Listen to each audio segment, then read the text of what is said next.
Up against Risa Redeemed, which is a white-green token strategy. Coming in strong with a turn 1 ramp. We're coming in strong with a turn 1 guy who makes things into angels. So the question is, do we want to get lost or do we want to signet next turn? They can already go for a 3-drop. It's already demoralizing. Spoke to some people about this. When someone goes for a turn 1 dork, it's like being time walked. And crazy. It is crazy. Yeah, I think we shall go for the signet, because then that means next turn we can go for Gisela. Gisela. With pink anime hair. She looks kind of cool, but yeah, very, very anime looking for a normal set. Poor girl, being corrupted by Emrakul there. Oh my, all the creature tokens are Mahusiv. Huh?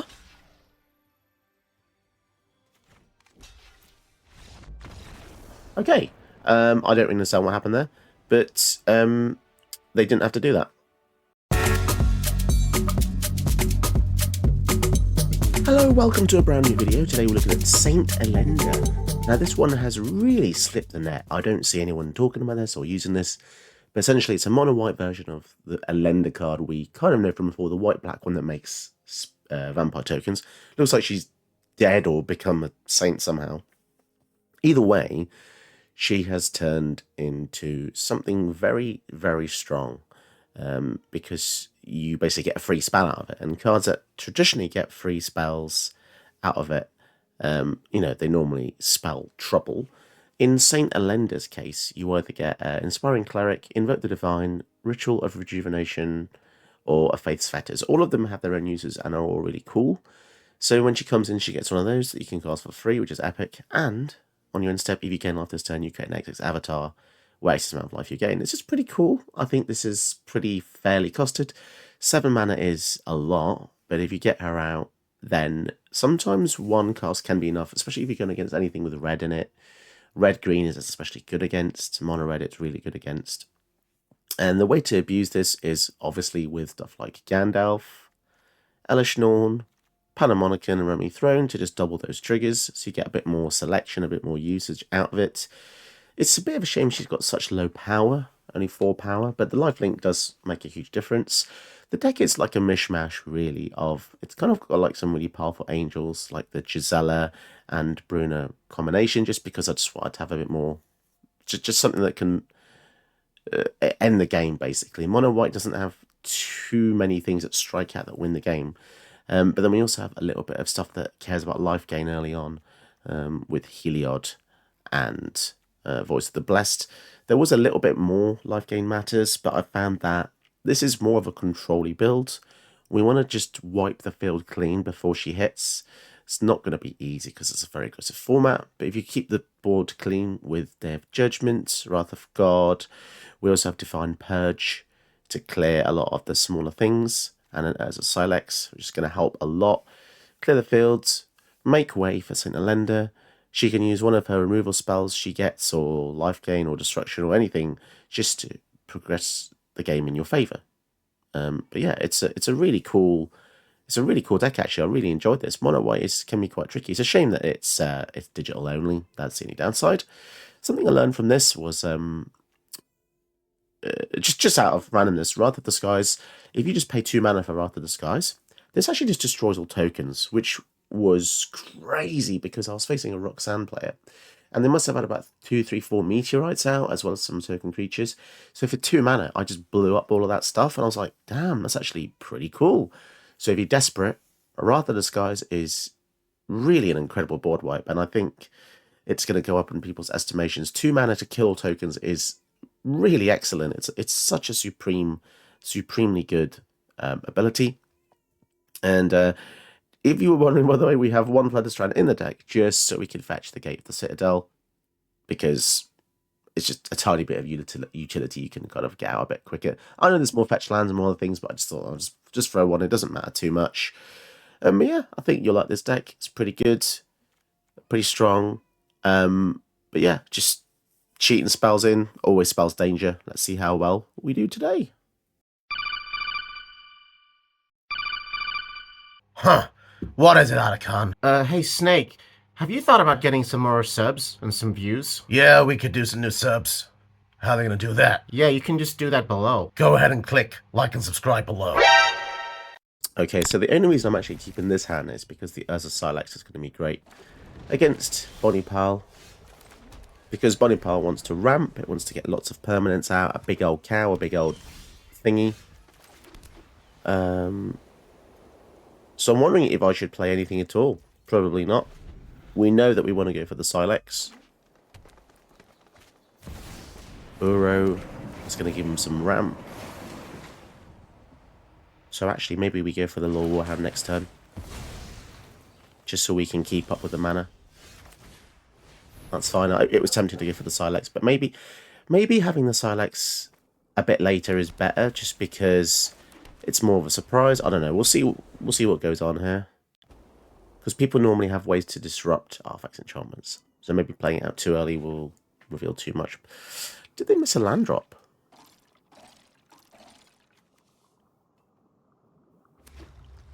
But yeah, Body Pal's kind of really strong, just because it makes two huge bodies. It's difficult to deal with because you either need a board wipe or two kill spells, and that is a lot, you know, that is a lot of work. So next turn, they're going to go for Bonnie Pal. So do we reveal the Silex then? Yes, we do.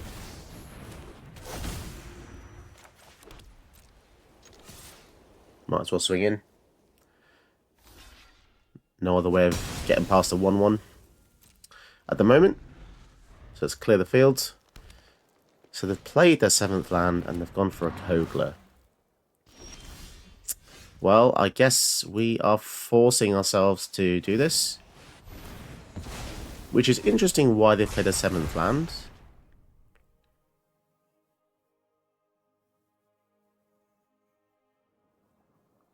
So we could have actually played another land there, just to get a Planeswalker from our deck, but it's fine.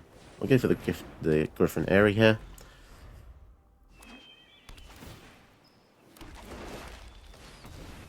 Comes Bonnie Pal. And yeah, I think we'll go for the Conqueror's Death.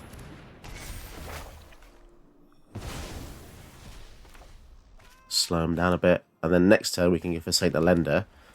And if they counter it or kill it, we can resurrect it with the stage 3 of the ECD Time Warp.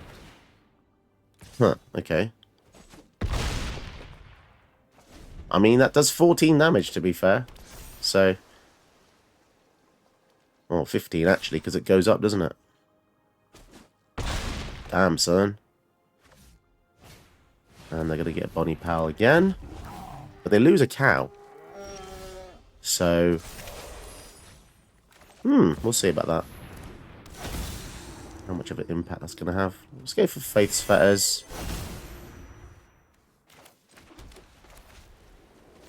We will make the cow unable to attack. And we're actually going to get 2 tokens out of this. So there is an argument to be said that Anointed Procession could maybe go in here. Now, it does say that whenever they attack, so it doesn't mean the cow has to attack, but so they could attack with Bonnie Pal, but then we would be able to trade with it there. They are going to do it anyway.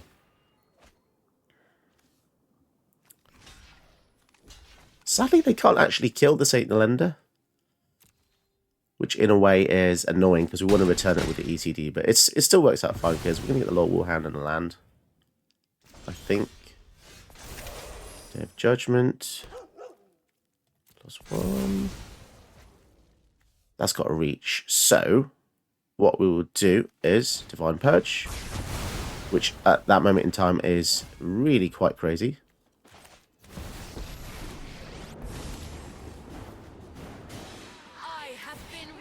Make Elenda bigger and take out the Wren. So that worked out impeccably well. We're going to get 2 more tokens again.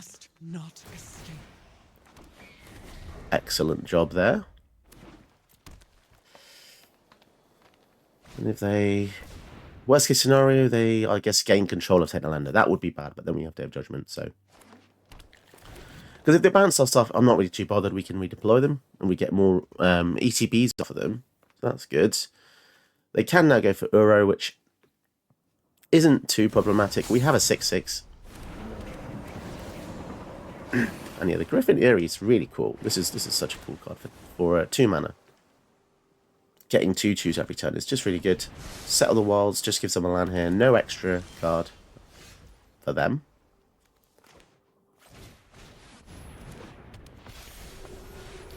And yeah, pump the fields. Get another use out of the Warhound, which is really cool.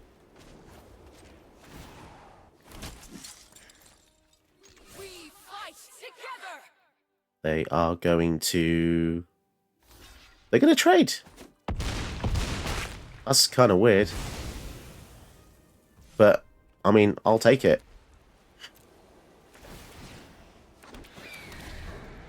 So whenever another Angel or Cleric enters, we gain life. Yeah, I mean, once we get this huge bonus, that's gonna be crazy. 7 or more life in the starting total. Yeah, we want to do that. 14/14. Wow. Okay. We do have aerial superiority though.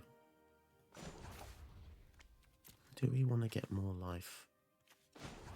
Yeah, let's make this big. Crazy. You've earned my blessing. Keep the blockers back. That does have reach, though. Okay. Just wrong one there. So actually, we're only going to get 2 things. But yeah, that's good enough. Oh, yes, and we took him out. I'm kind of pleased about that, because Bonnie Powell is traditionally a very difficult deck to deal with. As I said, having 2 things out for 1 cast. And yeah, we just really just tormented them with Sentinel Elenda there. Really love this card. It's such a cool... Alright, let's give this a go then. Trying a new card here. Charitable Levy. It's a bit like Thalia. So non-creature spells cost 1 more. So it's harder to kill than Thalia. Whenever a player casts a non-creature spell, put a collection counter on it. Then if there are 3 or more collection counters on it, sack it. If I do draw a card, then I can put a land from my deck into play. I almost had to put a library in my deck from my hand. This is actually pretty good, because it means counter spells can shove it up their ass. Unless the counter spell's 1 mana. Oh, I like this. I also like that the artwork has 2 quite large ladies on the front. That's good. Not everyone can be freaking supermodels. I certainly ain't one of those. Now, Gwen Stefani over here is gonna pop a cap in my ass when they cast the old Boborigmos, which is the most Greek-sounding name I think I've ever heard in my life. Boborigmos and Fibilthip.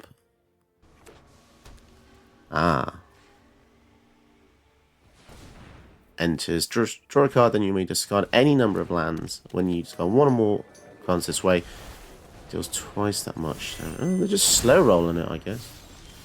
Just slow rolling it. Because why not? Okay, for Boromir here. Interesting. Interesting. So if we empty our hand, it's looking fine, because the File of Galadriel will grant us her wisdom and grace and a strand of her hair. Interesting that they didn't... yeah, I guess they do that in response. It kind of works. How do I feel about board breakers? I would like to have a board wipe. That's how I feel. TBH. Discard any number of land cards. 1, 2. And they're going to go for a Redain. So because they do that, I will actually sacrifice Boromir. Because it makes me think they want to cast big spells, but this is making their spells cost like 3 more if it's non-creature. And we actually get Elenda next turn. Questing Beast. Oh no, also when he attacks he gets that trigger as well. That's nasty. That's nasty. So annoyingly, because of the charitable levy, we have to actually go for a creature here. Otherwise we can't cast it for free. But we do get extra blockers, which is nice.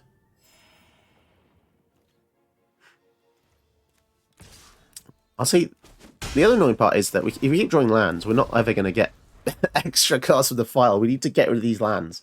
Because the issue is that if we always have 2 lands in hand, we can never play more than 1 a turn. And the file of Galadriel will never let us get down to no cards, if that makes sense. So we have to somehow get rid of these. Coma. You son of a gun. This is going to be very difficult now. This is going to be very difficult now. 6, 5. Okay. Oh, Jeebus. Yeah, Coma is probably one of the most demoralizing cards to ever exist. Because it just gets so much value every upkeep. Interesting. Maybe we just do that. Or just do that. I think we'll get rid of that because that's giving them so much mana.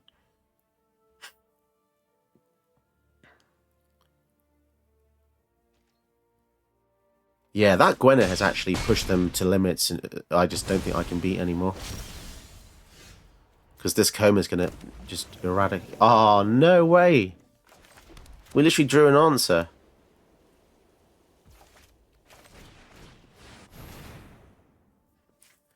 And somewhat crazily, they haven't played a single non-creature spell this game, but oh well. Oh, we got so lucky with that. So lucky. Oh, it's a shame. They're going to tap it. Okay. Okay. We don't get to block with that. But I suppose they're a respectable amount of mana now. Only 5 rather than bloomin' 7 with 7 plus 2, basically. Oh, charitable levy finally goes away. And we get a Bruna. But then we get an extra land. Okay, that's fine. Land into play is fine. So if we lose an angel, we can get it back with Bruna. So, although actually it brings back angel or human, so we can actually get back Boromir if we want to. Oh no, they're gonna kill more things. Ooh, that's sad times. Oh my god, another land. Come on, man.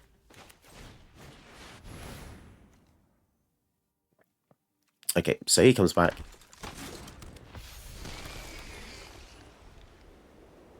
And then we'll keep it back. I think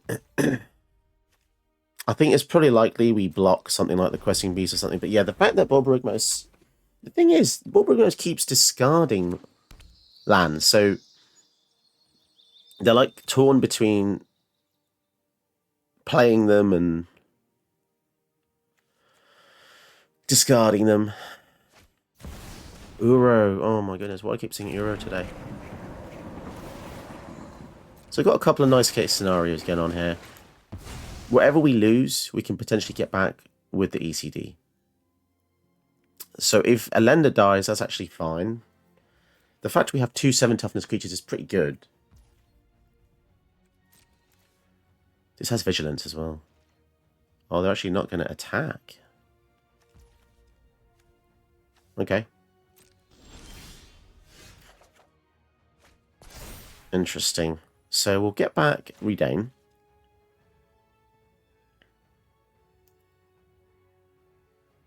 What are they going to do? They got some kind of stifle or something? And we really need to stop drawing lands, for goodness sake. Come on. Give me something that's... Oh, okay. Do they have a counterspell? They have a counterspell that costs... we'll see. Mana Drain. Disgusting. Utterly disgusting behaviour there. So they're going to get 3 mana in their turn. Is that going to matter? I don't really know. Let's see what they do then. Better not be a bloody Atali. Although Boromir will stop that from triggering, so we'll see. They're very cheeky. They're being very, very cheeky. Great Henge. Jeez, that only cost them... Why did that only cost them... The greatest power was 6. So they only spent 2 mana for that. Plus another 2 there. Yeah, okay, fair enough. Yes, we certainly have a challenge on our hands here. They're just gaining way too much now. We need removal badly.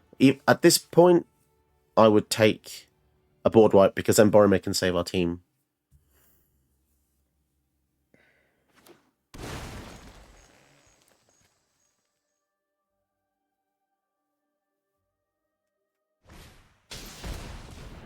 Rhythm of the Wild. Okay, my god. Anything else? You gonna do anything else annoying? No, okay. Land! Come on, dude. That is so not cool. Play lands and stuff from the top. Hate that. Hate that so much. Why are we so cursed here? We've already used that as well. We just need to just to freaking give me a non-land card. Why? What is with this crazy land amount here? Come on. Golter. Jesus. Freaking trample. Well, yeah, we're just going to die then. We're just going to absolutely die. Because the game has just given our opponent literally every single thing you could imagine here. They've got card draw and life gain. And we have bloody basic planes. Come on, dude.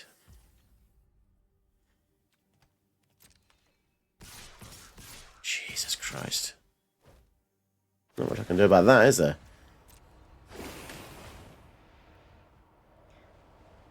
And they've also got Borborigmo's trigger.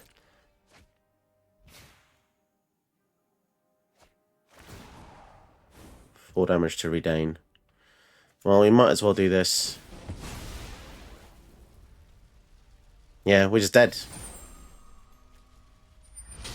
Because of the freaking trample and stuff. God damn it, man.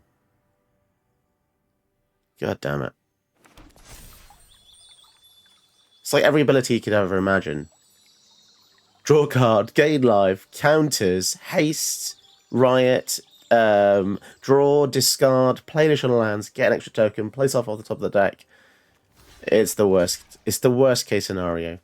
That doesn't have trample. That can block that. Yeah, we're just dead though because the Galter's doing 13.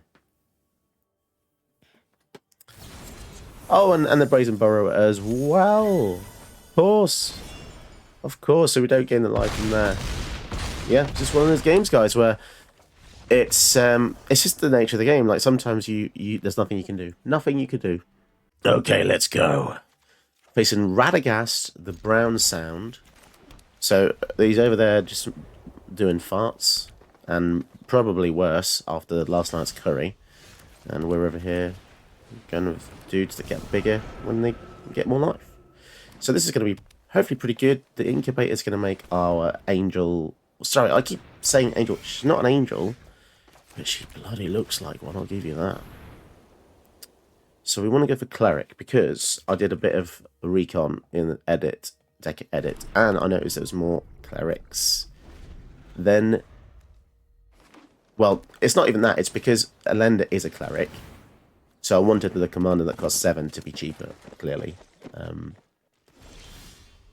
Nice. So, do we just go for Key here? Or Angel? I think we go for Angel, because if they destroy the Key, it's a bit sad. And yeah, we'll just make a dude. Luckily, we're not going to give them... I don't know, I just feel like I'm pretty safe. at the moment.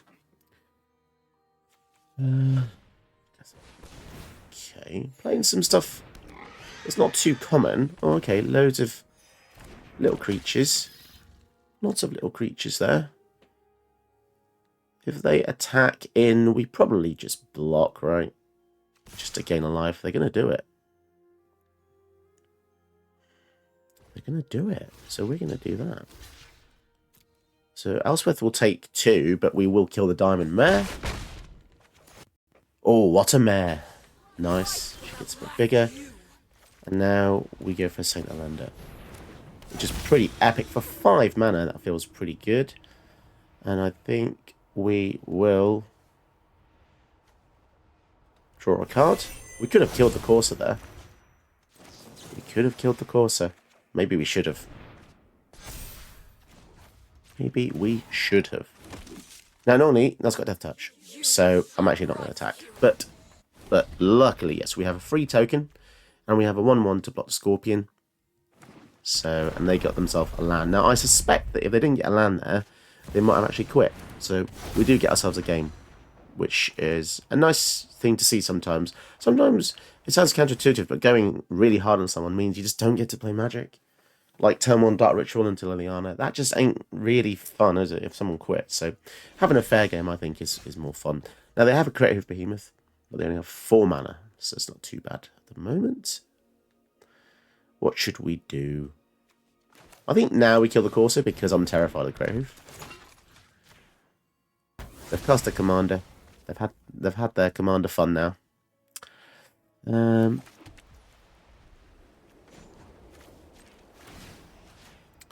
Yeah, let's go. Over the top.